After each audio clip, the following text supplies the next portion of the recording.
Authorities recovered 20 notebooks, 5 laptops, and a note from the killer's car and home. Yeah, the transgender shooter wrote a manifesto. I always thought the left wanted to get to the root causes. Nope. The FBI and the Nashville establishment refused to release the transgender manifesto. But today, 3 pages of the manifesto were leaked. And now we know why it was censored. The trans killer wrote about white privilege, called the children she was planning to kill crackers. This hater rambled about kids wearing fancy khakis with blonde hair and their daddy's Mustangs and convertibles. And she hoped for a high death count. Ladies and gentlemen, Alex Jones here with breaking news that the power structure and the Justice Department has tried to suppress. The Nashville shooter, the trans woman to man, who went into the little Christian school and shot those little kids and shot those teachers. The manifesto was suppressed when it happened, and we now have confirmed from insiders it was the Justice Department suppressing it. So the local government is upset about this, the police department, and from sources inside the system, we'll leave it at that, they have leaked to Steven Crowder and his investigative unit, they have leaked to them the first 3 pages of the document where she talks about wokeness and hating white privilege and all the rest of it.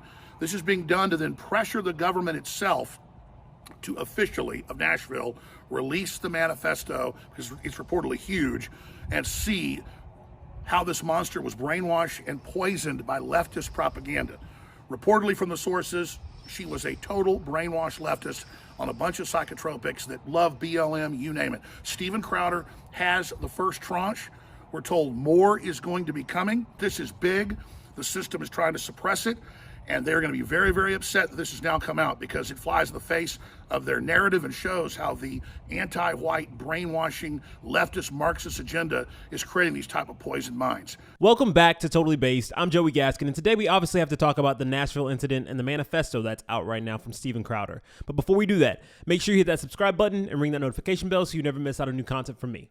Now let's get to it. All right, guys, so I don't know if you know what's going on right now with Steven Crowder and the Nashville Manifesto, but it is trending heavily right now on Twitter, and that's because it matters. It matters for quite a few reasons. It matters because it impacts our freedom of speech, it impacts our right to bear arms, it impacts our freedom of the press, and it also calls out the woke mind virus, which, of course, we can't have anybody doing that, right? Now, this took place in Nashville back in March of this year, and typically when something like this happens, we want to know why. We want to know what the motive was. And when it came to this killer, things were a little different. You know, typically we want to look at social media posts, we want to ask friends and family, anything that we can do to bring some truth to light. But in this case, things were a little different because we found out that the shooter was not a man. The shooter was a woman. In fact, it was a trans man. And that changed everything. All of the evidence that we had, the notebooks, the laptops, the note, all the evidence squashed. No one got to see what was in those notebooks. No one got to see what was on those laptops or hear who this person was or why they did what they did. Instead, what happened is it turned into an apology tour for the murderer, and the families never got the answers that they should have gotten in the first place. Take a look at this clip from Fox. The New York Times said, "I'm sorry, mass shooter, for identifying you as a she when you prefer he." Yeah, the Times apologized for misgendering a mass murderer, but hasn't apologized to Israel for accusing them of bombing a hospital. The White House was worse. After the mass shooting, Binder sent her condolences to the trans community. Our hearts go out to the trans community as they are under attack right now. Yeah. Sympathy for the murderer, not for the 6 people that were killed in this tragedy. Now, the one thing that's important to point out about this story is that this was a hate crime, and they want you to look away from that fact so much right now, and that's why this is so important. You know, this was a hate crime that was motivated by the rhetoric of the left, not of the right, as they typically want to say, right? Which is never true anyway. But this was something that was motivated by their propaganda, by their rhetoric. And so there was a story that recently happened where there was a sign that was up by a school that said, "Stop White Hate." And it was called a racist sign. Stop White Hate. Take a look at this story. A racist sign was found near Bellingham High School, and frustrated parents want to know what's happening inside the school.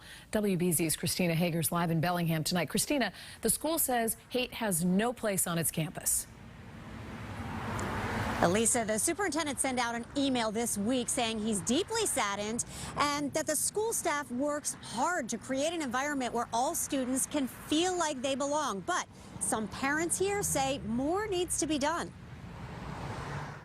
Stop White Hate, said the sign near the entrance of Bellingham High School. Police say 2 residents removed it when they saw it Saturday and brought it here to the police department, concerned about the tone. I don't know what led to it. I don't know why they put it up there. I don't know if it was a parent that's upset because of the way things are going. Since the spot is removed from the high school building, police say there are no security cameras where someone had propped the sign up along the main road. There are hate crimes, right? And they have hate crime rules in the school, so enforce them. It has some parents concerned. Tiara Bacchus's daughter told her about it after the superintendent sent this email calling it deplorable. She kind of said it nonchalant, like it's okay. And we just kind of looked like, how is this okay? And how are you going to just send out an email and expect everything to be fine? It's heartbreaking. She says it's not the first time her kids have experienced racial tension at school. These boys had a rope and they kept on saying the N-word. And my daughter, she got up and she went to the guidance counselor. Police say school resource officers never heard about that. The nice part with having the SROs up there is we want the kids to go to them. They're visible. They're there all the time and they're visible. So if they had a concern or have a concern, by all means, they should go talk to them. Well, one of those parents tells us she's so upset she's now considering moving her students to a different school. Police are telling us there is no danger to students or the general public. Yeah, so you saw that. Now, if you don't believe that white hate is a real thing, you just believe that racism only happens to black people or people of color, how about you take a look at this? Texas A&M professor asks, when is it okay to kill whites? New York professor says having a white nuclear family promotes white supremacy. Professor tweets that white people should commit mass. College professor says cops, kill all white people, and kill the straights. Professor says all I want for Christmas is white. Georgetown professor says all white people are racist. Trinity College professor calls white people inhuman. Let them die. College professor says believing in hard work is a white ideology. College professor says white people are conditioned to commit mass.